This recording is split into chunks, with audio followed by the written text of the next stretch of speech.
Assalamualaikum warahmatullahi wabarakatuh. Kembali lagi dengan saya Ridho Basaputra. Saya dari kelas 1A D3 Teknologi Laboratorium Medis.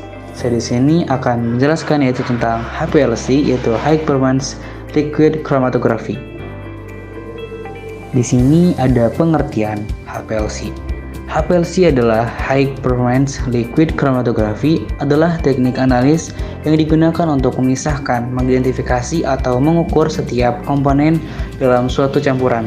Campuran dipisahkan menggunakan prinsip dasar kromatografi kolom dan kemudian diidentifikasi dan diukur dengan spektroskopi. Untuk fungsi HPLC telah berkembang menjadi metode yang dapat diterapkan secara universal sehingga dapat digunakan hampir semua bidang kimia, biokimia, dan farmasi. Berikut ini adalah beberapa aplikasi penelitian yang bisa menggunakan alat HPLC. Antara lain, yang pertama itu ada aplikasi farmasi, yang kedua aplikasi lingkungan, yang ketiga aplikasi dalam forensik, yang keempat adalah analis forensik pewarna tekstil, yang kelima yaitu aplikasi dalam uji klinis. Untuk selanjutnya itu ada prinsip kerja HPLC. Kromatografi cair kinerja tinggi HPLC melibatkan injeksi volume kecil sampel cair ke dalam tabung yang dikemas dengan partikel kecil diameter 3 hingga 5 mikron yang disebut fast diam, di mana komponen individu sampel dimindahkan ke bawah tabung yang dikemas dengan cairan fast gerak yang dipaksa melalui kolom dengan tekanan tinggi yang dikirim melalui pompa. Pengapakan kolom digunakan untuk memisahkan komponen satu sama lain. Ini melibatkan berbagai interaksi kimia dan fisika antara molekul mereka dan partikel. Pengepakan komponen yang dipisahkan kemudian dideteksi di pintu keluar kolom oleh detektor yang mengukur jumlahnya. Keluaran dari detektor ini disebut kromatogram cair.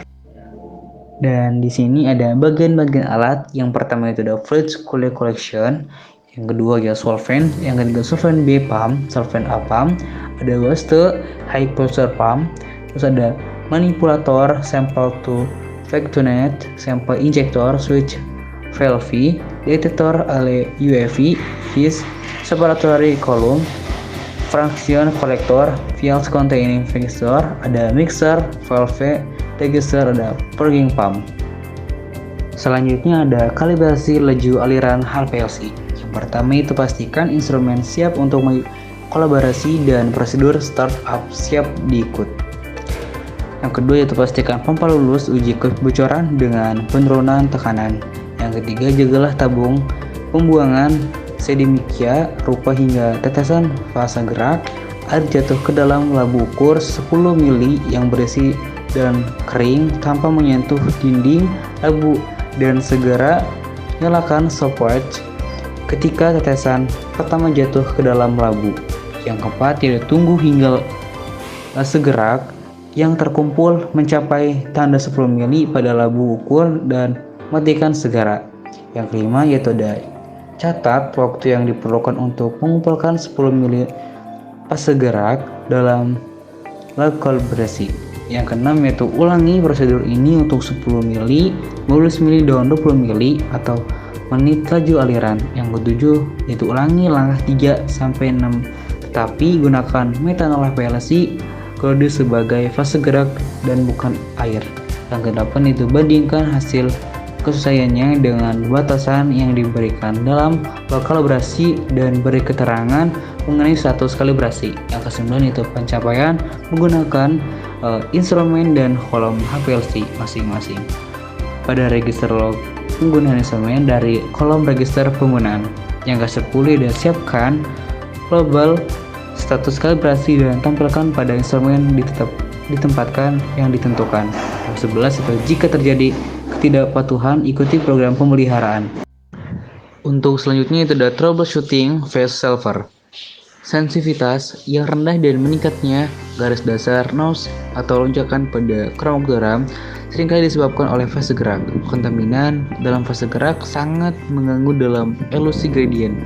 Garis dasar mungkin meningkat dan puncak palsu dapat muncul seiring dengan meningkatnya tingkat komponen yang terkontaminasi. R adalah sumber kontaminasi paling umum dalam analisis fase terbalik. Anda sebaiknya hanya menggunakan air swirling atau air ionisasi dengan kemurnian tinggi saat memformulasi fase gerak. Namun, beberapa deionizer umum memasukkan kontaminan organik ke dalam air. Untuk menghilangkan kontaminan ini, lewati air ionisasi melalui arang aktif atau kolom C18 privatif. Gunakan hanya parut tingkat HPLC gram. Reagen pasangan ion dan pengubah basa dan asam membersihkan pelarut berkualitas rendah, memakan waktu lama dan tingkat kontaminan sering kali masih tertinggal. Jejak kontaminan ini dapat menyebabkan masalah bila Anda menggunakan detektor ultraviolet atau fluoresensi dengan sensitivitas tinggi. Lalu di sini ada pembuatan kurva baku. Yang pertama itu siapkan 5 buah labu ukur berukuran 10 mili, masing-masing diberikan label konsentrasi larutan baku kopsisin yang akan dibuat 1 ppm, 2 ppm, 5 ppm, 10 ppm, 20 ppm, dan 40 ppm. Tambahkan larutan baku kopsisin dengan konsentrasi yang sudah disediakan ke dalam masing-masing labu dengan menggunakan metanol dan air 7:3 hingga tanda batas 10 mili, lalu masukkan ke dalam masing-masing botol fuel. Yang ketiga yaitu setelah itu lakukan injeksi pada HPLC dan chromatograph, simpan dan jadikan sebagai rekap data. Yang keempat yaitu pengukuran ini Anda lakukan sebanyak 3 kali. Jangan lupa lakukan juga perakoman grafik hasil pengukuran menggunakan komputer pada software yang tersedia dengan panjang gelombang 227 dan 218 nm. Yang kelima yaitu selanjutnya buatlah kurva baku dan dapatkan persamaan garis serta nilai R2-nya. Selanjutnya ada preparasi sampel. Yang pertama ini ada haluskan sampel terlebih dahulu menggunakan mortar hingga menjadi serbuk halus. Yang kedua, timbang sampel sebanyak 1 gram dan masukkan ke dalam tabung sentrifugasi, kemudian tambahkan larutan chloroform sebanyak 8 mili. Yang ketiga, yaitu setelah itu lakukan kontrifugasi pada kecepatan 3000 rpm selama 15 menit. Setelah itu hasilnya disaring dan dimasukkan ke dalam botol vial. Yang keempat, keringkan hingga seluruh chloroform menguap. 5. Tambahan metanol sebanyak 2 mili lalu sonikasi selama 10 menit. Yang keenam, hasil yang diperoleh akan dipindahkan ke dalam tabung Eppendorf dan lakukan sentrifugasi lagi selama 15 menit pada kecepatan 3000 rpm. Yang ketujuh, ambil hasil sentrifugasi Sparnata sebanyak 10 ml menggunakan micropipette dan campurkan dengan larutan metanol air 7:3 sebanyak 990 ml, kemudian dicampurkan menggunakan vortex mixer. Dan yang terakhir yaitu ada pengukuran konsen sampel. Yang pertama yaitu siapkan kolom HPLC, yang kedua masukkan kolom ke wadah sampel pada alat, kemudian nyalakan alat.